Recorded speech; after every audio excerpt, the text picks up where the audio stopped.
Welcome to our channel. Today we how to authorize make.com workflows for e-commerce operations, complete guide step by step clearly. To authorize make.com workflows for e-commerce operations, start by navigating to the make.com website. Log into your make.com account using your credentials. Once logged in, locate the dashboard on your screen. From the dashboard, click on the Create a New Scenario button. Select your e-commerce application from the list of available services. If your e-commerce application is not listed, use the search bar to find it. Once you select your application, you will be prompted to authorize it. Click on the Authorize button to initiate the authentication process. A new window will open, asking you to log in to your e-commerce account. Enter your e-commerce account credentials and provide any necessary permissions. After authorization, return to make.com and confirm the connection. Now, your e-commerce application is successfully authorized.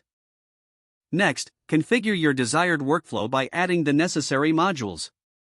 Select actions such as create order, update inventory, or send notification based on your needs. Set the triggers for your workflow, defining when the scenario should run. You can choose from various triggers, such as new orders or updated stock levels. Once you have configured all modules, click on the Save button. It's important to test your workflow to ensure everything functions correctly. Click on the Run Once button to perform a test run of your scenario. Review the test results to verify that the workflow operates as expected. If needed, make adjustments to the modules or triggers based on the outcomes. When you're satisfied with the results, activate the workflow by clicking the On/Off toggle. Your make.com workflows for e-commerce operations are now fully authorized and operational. Regularly monitor and optimize your workflows to ensure efficiency and effectiveness. If the page does not load, refresh the browser or try again in a private or incognito window. Make sure you are using the correct email address, then retype it carefully to avoid small typos.